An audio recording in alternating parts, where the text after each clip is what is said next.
Assalamualaikum warahmatullahi wabarakatuh. Perkenalkan, nama saya Calvina Febriani dengan NIM 43010200193. Saya dari kelas 6D Matkul Hukum dan Etika Media Massa.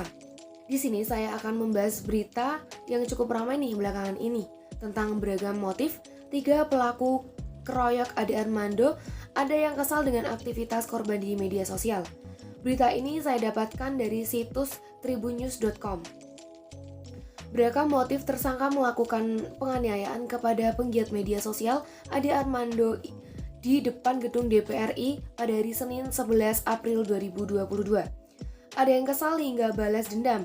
Hal ini diungkapkan Kabid Humas Polda Metro Jaya, Kombes Zulpan yang melakukan konferensi pers pada hari Rabu. Dikatakan Zulpan, tersangka atas nama Komarudin melakukan pemukulan dikarenakan terprovokasi situasi massa yang menghajar pegiat media sosial itu di lokasi demo. Komarudin melakukan pemukulan karena terprovokasi dengan situasi di TKP. Dia lantas ikutan untuk menghajar korban saat demo di DPR, kata Zulpan kepada wartawan di Polda Metro Jaya. Sementara tersangka atas nama Muhammad Bangja mengaku mengeroyoknya karena kesal dengan aktivitas Ade Armando di media sosial. Adapun Muhammad Bangja sampaikan dalam pemeriksaan kesal dengan apa yang selama ini disuarakan status atau dalam arti status korban dalam media sosial. Imbu Zulpan. Sejauh ini polisi telah menangkap 3 tersangka pengeroyokan Ade Armando. Ketiga tersangka itu masing-masing ditangkap di Jakarta Selatan, Bogor, Jawa Barat, dan Serpong, Banten. Sementara 3 tersangka lainnya masih diburu yakni Ade Saputra, Abdul Latif, dan Abdul Manan. Selain menangkap para pelaku pengeroyokan, polisi juga menangkap Arif Pardiani. Arif ini adalah orang yang merekam video selfie sambil berkata bahwa Ade Armando telah meninggal dunia. Dalam video singkat tersebut, Arif Pradani juga mengatakan Ade Armando telah meninggal dunia dan polisi menembaki massa akibat hal itu. Ade Armando udah mati, dikeroyok sama massa. Sekarang kita ditembaki sama polisi, ujar Arif dalam video itu. Kode etik dalam pemberitaan Ade Armando di saat mahasiswa dan kelompok mahasiswa sipil menggelar aksi penolakan terhadap wacana penundaan pemilu, perpanjangan jabatan presiden dan amandemen UUD 1945 berbagai tempat. Salah satu aksi tersebut di depan gedung DPR MPR Jakarta pada tanggal 11 April 2022. Aksi tersebut diwarnai kekerasan terhadap Ketua Umum Ormas Pergerakan Indonesia untuk Semua atau PIS, yaitu Ade Armando oleh sekelompok orang.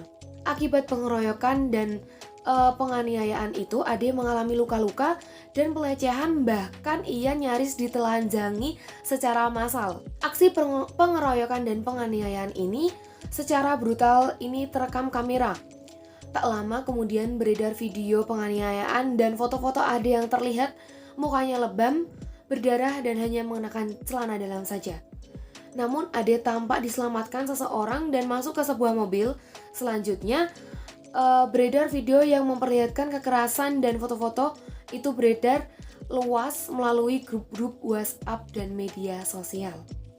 Dari berita kasus penganiayaan Ade Armando ini terdapat beberapa analisis kode etik jurnalistik seperti tercantum dalam kode etik jurnalistik pasal 3, yaitu wartawan Indonesia selalu menguji informasi, memberitakan secara bertimbang, tidak mencampurkan fakta dan opini yang menghakimi, serta menerapkan asas praduga tak bersalah. Dibuktikan dari berita tersebut berasal dari sumber yang terpercaya dan jelas. Selanjutnya pasal 4 berisi wartawan Indonesia tidak membuat berita bohong, fitnah, sadis, dan cabul. Semua yang ada di dalam berita disampaikan dengan sebenar-benarnya sesuai fakta yang ada. Pasal 5 berisi wartawan Indonesia tidak menyebutkan dan menyiarkan identitas korban kejahatan susila dan tidak menyebutkan identitas anak yang menjadi pelaku kejahatan. Dalam membuat laporan hendaknya tidak menampilkan, meneruskan atau menyebarkan video atau foto yang memperlihatkan kekerasan atau sadisme. tidak ikut menyebarkan data pribadi orang yang terlibat dalam peristiwa pengeroyokan dan penganiayaan ini melalui pemberitaan atau melalui media sosial. Berikut beberapa hadis dan surat yang melandasinya. Pada Al-Quran, surat Al-Hujurat ayat 49 yang memiliki arti, orang-orang beriman itu sesungguhnya bersaudara, sebab itu demikianlah, perbaikilah hubungan antara kedua saudaramu itu dan takutlah terhadap Allah, supaya kamu mendapat rahmatnya. Pesan dalam ayat ini adalah mengungkapkan bahwa orang beriman itu bersaudara. Jadi selalu damaikanlah hubungan antara saudara dan selalu damai bersama, sehingga kita diberi rahmat oleh Allah SWT. Selanjutnya, ada hadis yang terkait, yaitu hadis riwayat Tirmizi yang artinya tidak ada sesuatu pun yang lebih berat dalam timbangan seseorang mukmin di hari kiamat melainkan akhlak yang baik.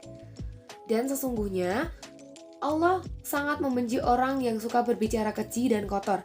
Hadis riwayat At-Tirmizi. Maksud dari hadis tersebut adalah bahwa jika seseorang mukmin memiliki akhlak yang baik, maka berat timbangannya.